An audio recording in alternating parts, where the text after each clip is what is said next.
Hello, and welcome to the Empowerography Podcast. This is a platform created for women's voices to be heard and a place to share their stories, journeys, and successes with the world for the purpose of helping other women who might be on similar journeys. We are empowering women one episode at a time. I'm your host, Brad Walsh, so kick back, grab one of your favorite beverages, and enjoy the stories.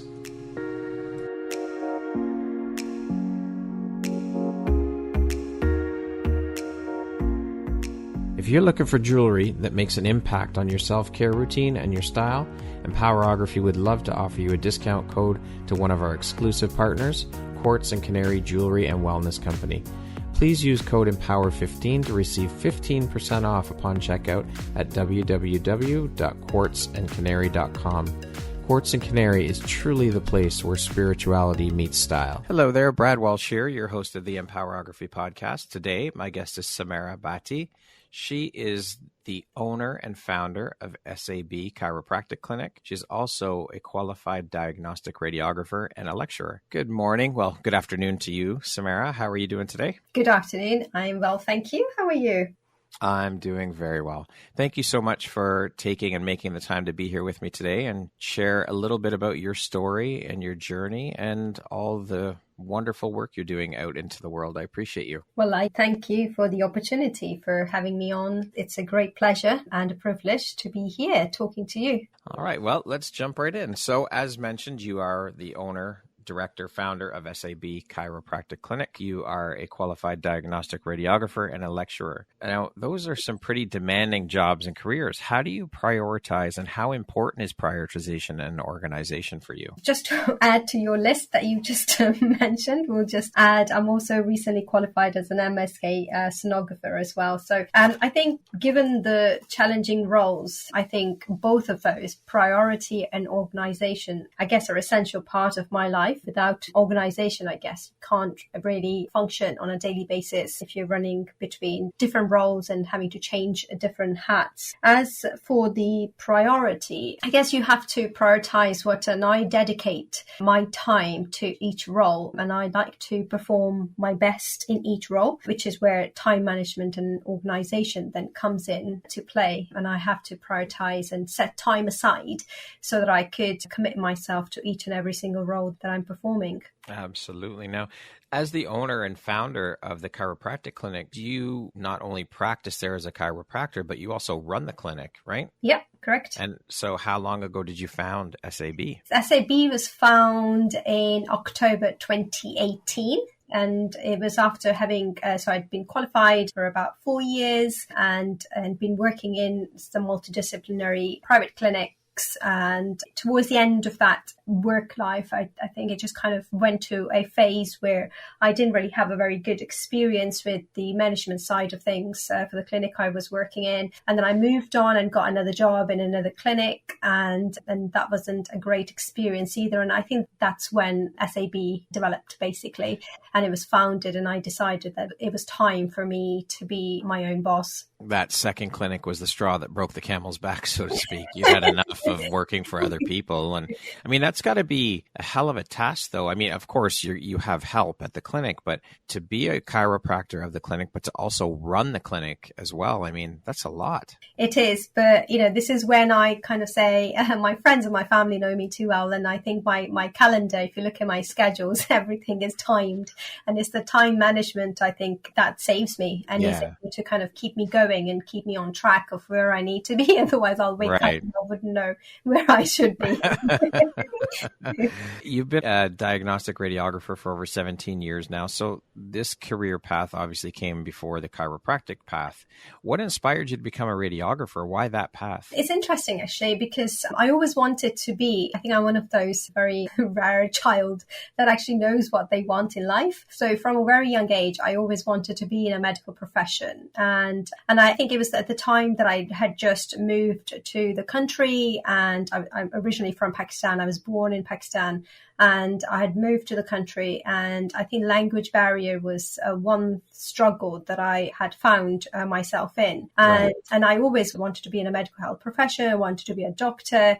And this was the closest I could get to as a medical professional healthcare, given the struggles and the language barriers. That was just that this is how I ended up doing diagnostic imaging. So you knew you wanted to work in the medical field. Did any of your family members work in that field? Is that why that passion for it came to you? My mum was a qualified midwife, but then she got married, so she never actually practiced as a midwife. I think it's more science. My dad was a mechanical engineer, so science runs in the family, I guess. Yeah. So I just had, and then this passion became more so when my dad became ill, and he was terminally ill, and this passion then developed into a strong will of mine that I have to do this to help other people in the same sort of, and I wanted to be a healthcare profession to help other people and other patients out there struggling, because I had, a personal experience of dad struggling, in the final months of his life. I'm very sorry to hear that. What inspired your journey down the road of becoming a chiropractor then? And how long have you been practicing as a chiropractor? So I've been practicing now for 8 years. Gosh, time flies. But yeah, this was again a lead on from when I was qualified as a diagnostic imaging radiographer. And like I said, I wanted to do something more. And my end goal was to to be a doctor. And that was the end goal. And when I qualified and I was working as a diagnostic radiographer, I just knew this wasn't my lifetime career and I wanted to do more. And I just, this is when it kind of happened. And I looked into it and I wanted to be more complementary therapy and more alternative medicine, knowing that, the struggles that Dad had with all the side effects from the medicines and stuff. And, I just wanted to take a different approach to help my patients in a different way. And so this is when not the transformation, but the move from being a diagnostic radiographer to a chiropractor then happened. Is that a common route that people take who have gone into radiography? No, I'm a unique piece. You're a unicorn. We'll say that. We'll use that term. You're a magical unicorn. I am indeed. No, not very often. I haven't come across, in my career pathway at least, I haven't come across anybody who has had this. But Just curious. That's quite a different path. I guess I've always been interested in doing the diagnostic, the radiology side of things. Right. And that was the other reason of going into chiropractic as well, actually, because I had an offer from 2 universities to actually study medicine and be a medical doctor. I refused, because the pure reason was, again, I'm one that likes to develop and progress from my knowledge base, and I don't like to waste education. Had I gone the medical doctor pathway, that would have been a waste of my radiography qualifications and my experience. And I didn't want to waste that. And I want to develop on. And also, I like shortcuts. So. I think a lot of people like shortcuts.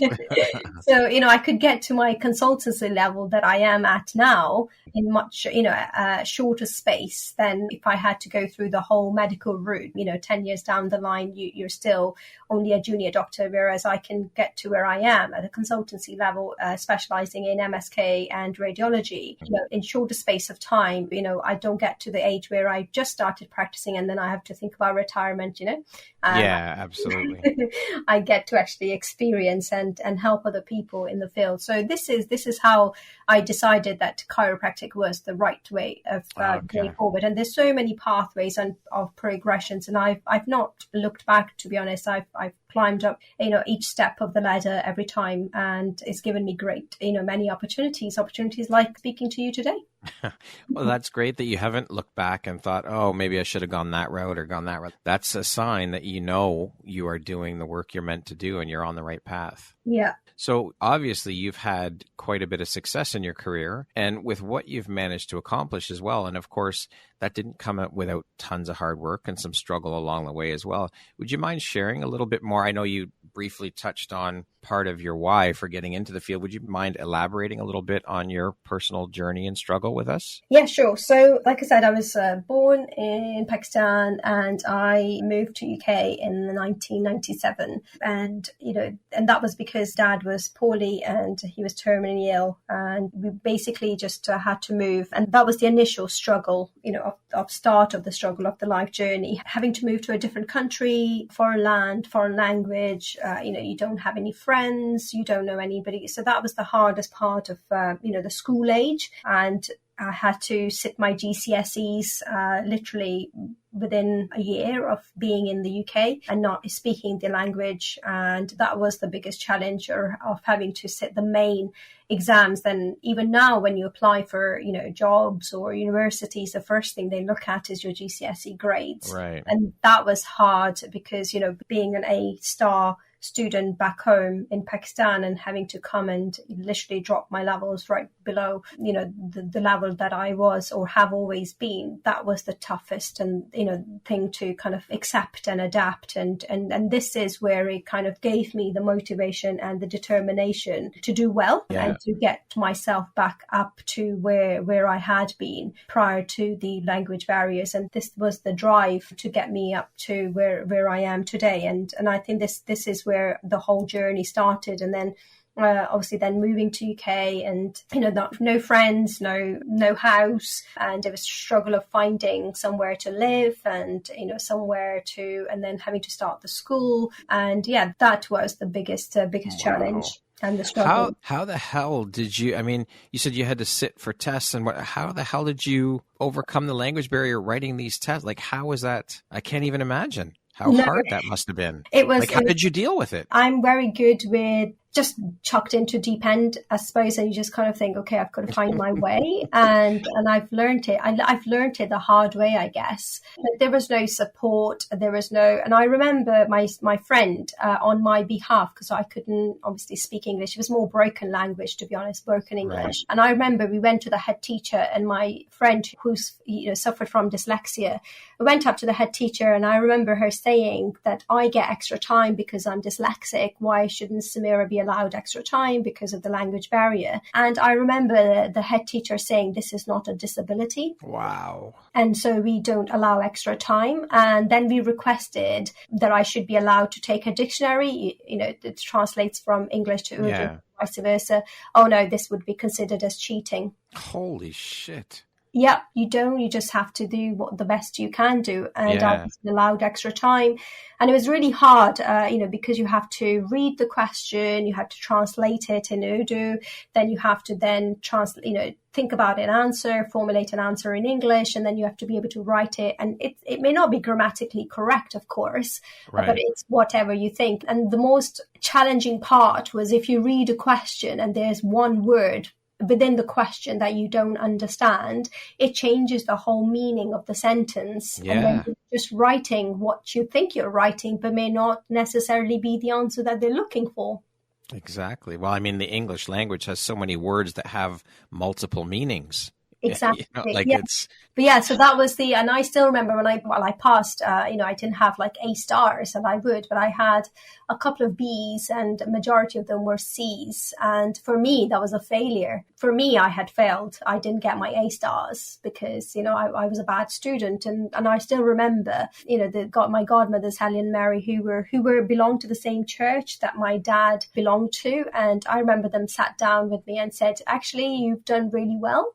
And they said, and I still remember their words, they said, actually, someone who has been born in UK and English is their first language, a lot of the students have had C's as their grades and they're quite happy. But actually, your B's and your C's are A's and A stars. There you go.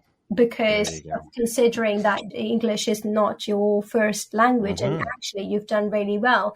But to be honest, for me, it was really hard I know their words were comforting, but deep down I knew this wasn't me. And I remember them saying, well, imagine us going back to Pakistan and having to sit exams, and their teachers, the special school, and they teach a lot of the, disabled children, and they're highly qualified. And they said, even us, look at us, we will struggle if you went back to Pakistan and had to sit an exam after being in the country for about a year or so. We will fail. And I said, actually, it makes sense. And, and I'm not going to let that affect me or become my weakness. In fact, I use that as a strength of mine that I'm going to develop on my weakness. And that's what I've learned, that, don't look back, look ahead. So how have these experiences helped shape the Samera you are today, both personally and professionally, do you think? So personally, I think I'm content, but I'm also very motivated, very focused.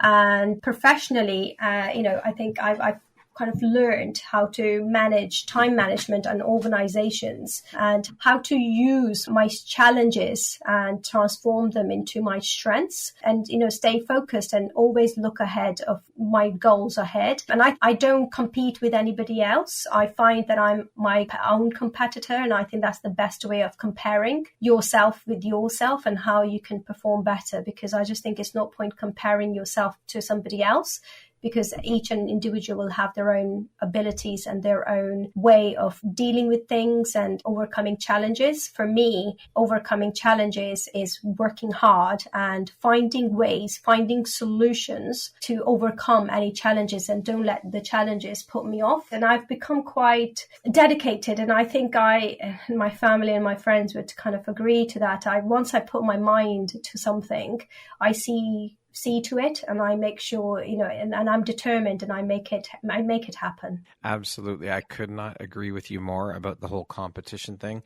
I was stuck in that competition mindset when I first made the jump to entrepreneurship. But once you shift your mindset around that and realize exactly that, my only competition is me.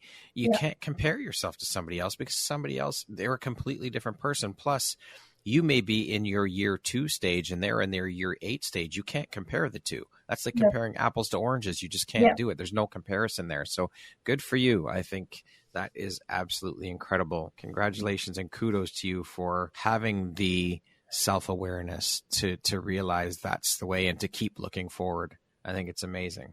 Thanks. What would you say is the biggest or most valuable takeaway or lesson for you as a result of your experiences? My biggest, I would say, again, I think, the challenges have taught me a lot, but my biggest would be, the thing to take away would be to don't look back, look ahead, and have set goals for yourselves. I think it's important to set goals for yourself, because you have something, to look towards and something to work towards, and always think that no matter what challenges are thrown your way, there is a light at the end of the tunnel, and everything happens for a reason, and everything will always work itself out in the end, the way it's supposed to be. Yeah, absolutely. And having goals and things like that in mind keeps you focused. Yeah, and my key motto is believe in yourself. There is a woman behind your successful journey, Samera. Can you share a little bit about who that successful woman is and how she is the woman and why she is the woman behind your successful journey? No other than my mother.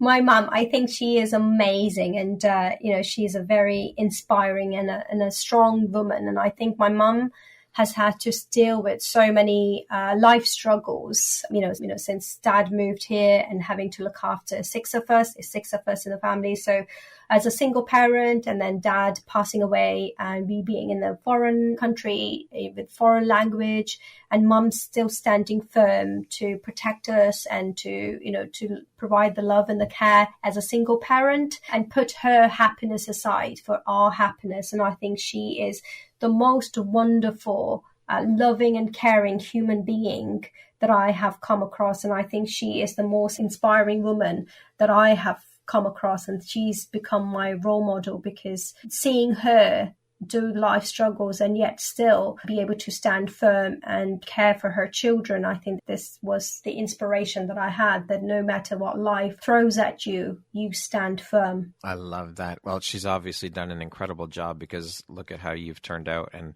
the success that you've had in your life. And, that's something that women tend to do, is women are just natural nurturers. They put everybody before themselves. And of course, they're going to put their children before themselves. Absolutely. That's what parents do. But it just speaks to how incredibly powerful and inspirational women are in general. Yeah. They just do shit. They just get shit done, period. Yeah. There's no hesitation. There's no questions asked. They just do. Yeah. It's absolutely so inspiring. So kudos to your mother and to you. Thanks. What lights you up or inspires you the most about the work that you do? Helping other people, helping my patients get better, helping them achieve their goals, whether that's getting back to an activity that they enjoy or being able to get them back to their work, helping with their health and well-being, their mental health. When I wake up in the morning and I think I'm going to work, and this is it, helping other people. Now, on the flip side of that, what would you say is one of the most challenging parts of the work that you do? Time management, work-life balance. So, although I manage it really well, but I would say is the time work-life balance is trying to maintain the work and being able to play the different roles at 100%. And then you have your family and friends that need your time. And so this is one challenge that I'm still working on. I think that's something we all challenge and struggle with. So with you being an entrepreneur now who has worked under other people as a chiropractor, now you're running your own clinic, and in the entrepreneurial world, on your entrepreneurial journey, what excites you the most about being an entrepreneur? Flexibility, independence, and choice.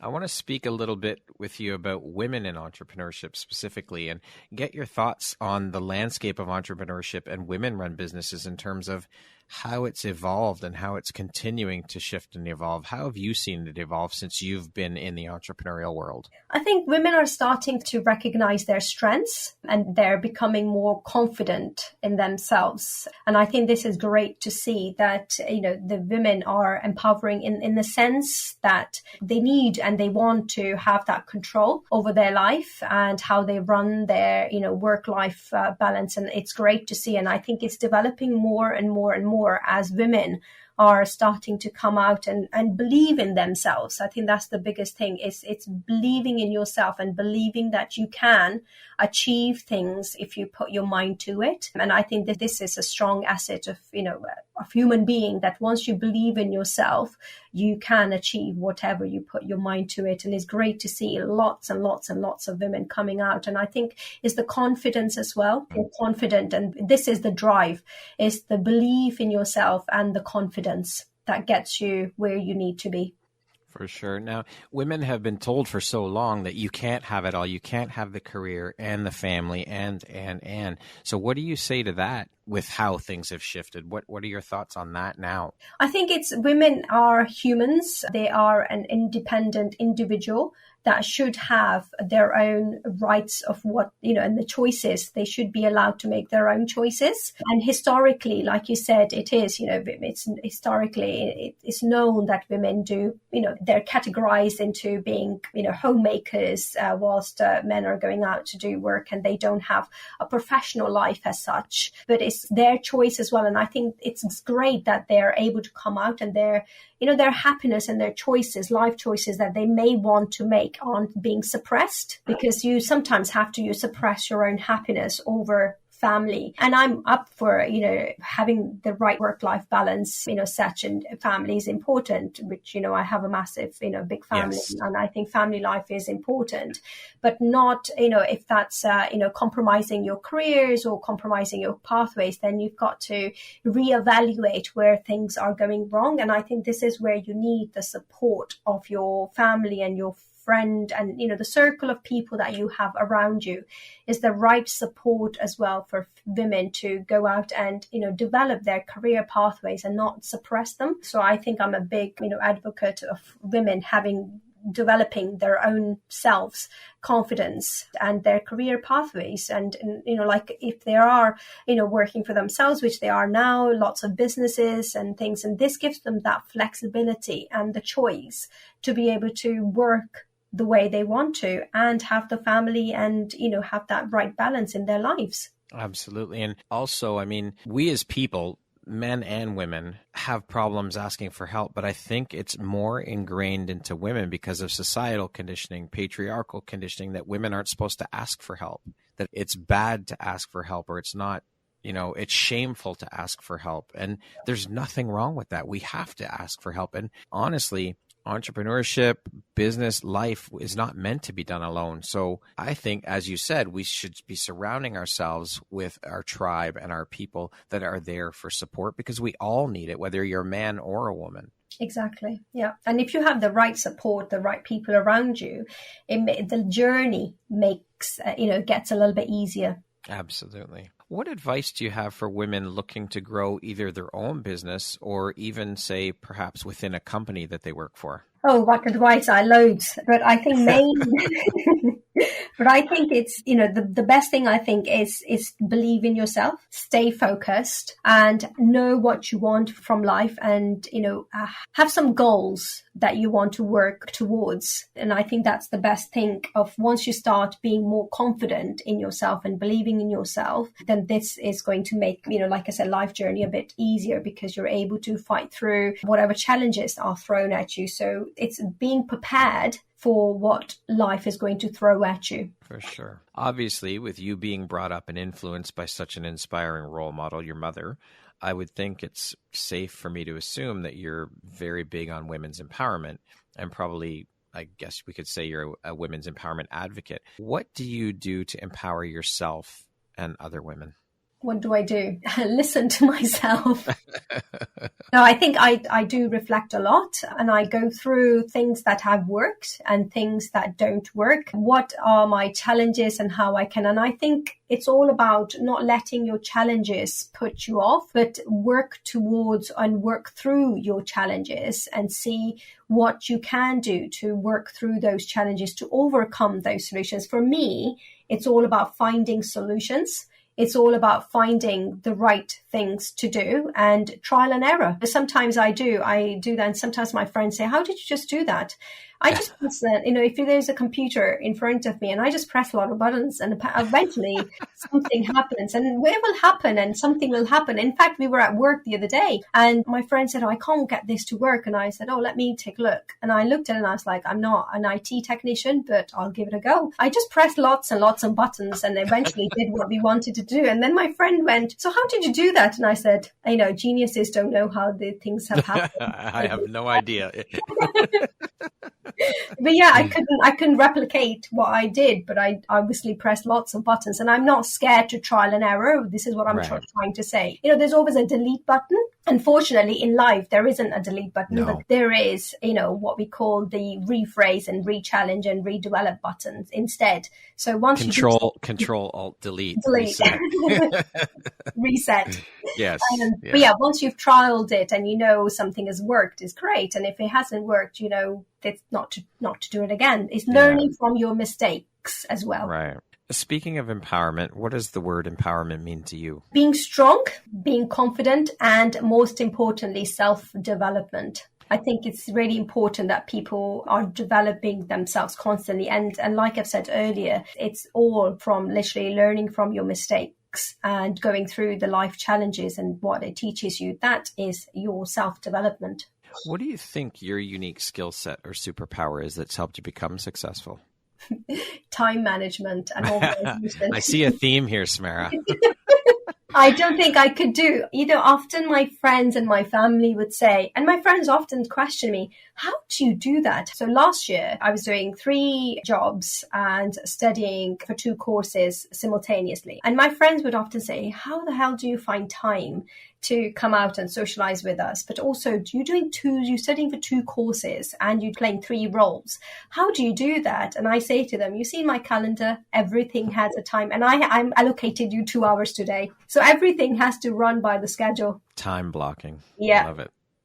Speaking of success, how do you define that word? What does the word success mean to you? Working through and reaching out for what you aspire to do. So and again, coming back to achieving your goals. And I think success shouldn't always be being successful. Failures are also success because they teach you a lot. And I think I've learned a lot through my failures. And I've given you lots of examples of, first of all, the language barrier. That was... Yeah. For me, that was a failure, but how to overcome that failure and not let that become your weakness is a success in itself. And you don't have to be a millionaire. We're not talking about monetary things. We're talking about self-development. And for me, that's success. That, again, is another mind shift piece or mindset shift piece where you have to accept the failures and realize that that's where you learn. That's the biggest growth is in your failures. Yeah. What is one common myth about your profession that you would like to debunk? So people often think that, chiropractors are just, people that just crack backs, but actually they do with they are, at the same level as medical doctors. They have a lot of knowledge and understanding of the musculoskeletal system, and this is what they specialize in. And if they go on to develop on and do other areas of specialism, then they treat a lot more than just cracking backs. Thank you for that. What would you say is one of the most important things you've learned in your life, and what was your life like before learning it, and what was your life like after you learned it? I think my life has been full of challenges and, learning from failures. So I think for me, what I was like before all of these challenges started is I was naive, not knowing what the real world is like. But the challenges have taught me that life isn't always about the easy life going where you have no life worries or struggles. That be prepared to face storms or challenges life may throw at you, and don't be put off by them. It's dealing with them and knowing how to manage them and how to deal with them, and seek the right advice and seek the right support. Support is a huge thing. Yeah. Huge. Aside from the language barrier thing, what is one of your biggest, and I don't like using this word, but failures, or we'll call it life lessons or teachable moments, and what did you learn from it? Okay, so I think life has thrown so much at us. It's challenges, life challenges, but yeah, it's not failures apart from the language barrier, which I think is the biggest hurdle, I would say, or was a biggest hurdle in my achievements. Other failures I would think it's, or life teachable things would be being in a foreign land, not having the right support, not having your friends or your family around. I think that was the other biggest thing, that you don't have that, the support channel around you, and then you have to start from scratch. That was hard. That was the most challenging thing, when you don't have anybody around you, you don't know anybody and you feel alone. That was, so feeling alone and not having anybody around you to help and support you, that was the next level challenge. What's an unexpected blessing or occurrence in your life that you're grateful for? Oh, loads. I don't think I was actually meant to be in UK. Really? That was the biggest, yes, because that was the biggest blessing, actually. So my dad, he was ill and we had to travel from Pakistan to UK. And my mum had applied for us to travel to UK, and the British embassy in Pakistan wouldn't grant us visas to travel to UK. And they only said that only mum was allowed to travel, and none of the other children. My mum was like, I can't leave all the children behind. Then they said, okay, we can allow. So my youngest sister, I think she was on mum's passport. So they said they could allow my mum and my younger sister to travel. None of the other children were allowed. And my mum was like, this was the hardest challenge for mum, having to choose between her husband and her children. For sure. And then my mum was like, boys, I can, not confidently, but I, if I have to make a choice, the boys I can to travel and see my husband, but I can't leave my other daughter behind. But they were adamant that they would only allow my mum and my younger sister to visit and travel to see my dad. So my mum, obviously very disappointed, came out, and as they were traveling back to back home, my brother had opened the passport, and I had a stamp in my passport. There you go. Things worked out. As you say, things work out the way they're supposed to, right? They tried to stop me, but I'm unstoppable. I love it. What's the biggest challenge you're facing currently in your role, your business right now, and how are you tackling it?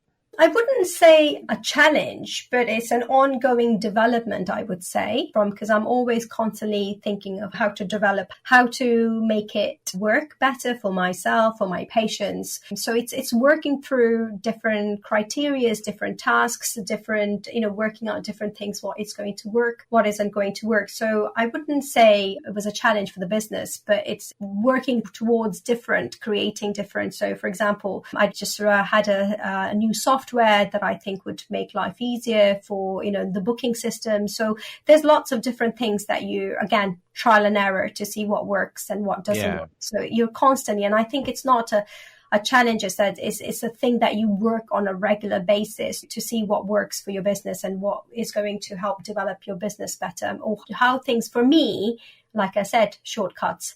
how things, less time it takes to achieve something, because I've got so much going on. I just want to see how, more time effective, not cost effective. So it's literally working through things that are going to take less time, and I can achieve the same in shorter space of time. That's a great way to look at it. Okay, we're going to jump into a little rapid fire section here. So the next grouping of questions will just be 1, 2, 3 word answer type thing. Okay. Okay. Would you rather have more time or more money? Certainly time. What is your favorite self-care practice? Taking the time out for yourself. At what time of day do you get your best work done? Any time of the day. If you could be remembered for one thing, what would it be? Positivity. What is your biggest pet peeve? Oh, disorganization. Surprise, surprise. How would you describe yourself in one word? Content. If you could teach the world one thing, what would it be? Positivity. That concludes our rapid fire section. Now back to our regularly scheduled program. What challenge in your life has shaped you the most, would you say? What challenges? I would say the life struggles, and having to, gone through different struggles. I think there's lots of different struggles that shaped me, but, it's learning from your mistakes, as we've talked about before, and learning from your, again, I don't like using the word failure too, but from your failures or things that have taught you. And, I've given you so many examples of my life journey. All of them have shaped me to who I am today. What is one lesson your career has taught you that you think everyone should learn at some point in their life? Never look back, set goals. In the last 2 years, what new belief, behavior, or habit has most improved your life? Improved my life. I know you're going to say you should know this one, Andy. I think I know what you're going to say. It's self-confidence, self-development, organization, and time management. For me, these are the key. What is one of the best or most worthwhile investments you've ever made? Oh, gosh, spending time with my family. I love that. If you had the opportunity to sit down and have a 1-hour conversation with one woman, any woman in the world, who would it be and why? Oh, for sure, my mum. Because why? Because then she can stop saying to me, you need to sit down and spend some time with me. Clever. So yeah, my mum for sure. Okay. If you could go back and give your younger self one piece of advice, what would that piece of advice be? Slow down. Lastly, Samera, if you were to deliver your last 30-second speech to the world, your tribe, your corner of the world, your people, what would that last 30 seconds sound like? What words of wisdom would you impart? Okay, don't let life challenges put you off. Don't let your weaknesses be your weaknesses. Let your weaknesses be your strength. Work on yourself. Work towards your career pathways. Work towards your self-development and be the person you are. Don't try and be someone else. Be the person that you're meant to be. And that's the best thing that you can be. And just work with yourself. Go at your pace. Let your mind and your heart decide where you should be. And eventually you will be where you need to be. Beautifully said, and a wonderful way to end the interview. Samera, thank you so much for being here with me today and sharing a bit about your story, your journey, your struggles. You are an incredibly inspiring woman with all you have dealt with and overcome, and your positive attitude after being through what you've been through, and just keep shining your bright, beautiful light onto the world. It's been an absolute pleasure and honor to sit down and chat with you. I am honored and excited to have you as a member of the Empowerography community. So thank you for being here today. Well, thank you so much. It's been great to speak to you, and thank you for having me here and allowing me to talk about my inspirations, my challenges, and words of wisdom for other women out there. It's been great. So thank you for giving me this opportunity. My pleasure. Once again, my name is Brad Walsh, host of your Empowerography Podcast. Today, my guest has been Samera Bhatti. She is the owner and founder of SAB Chiropractic Clinic. She is a qualified diagnostic radiographer and a lecturer. Thank you so much, Samera. I hope you have an amazing rest of the day. Thank you so much. You too.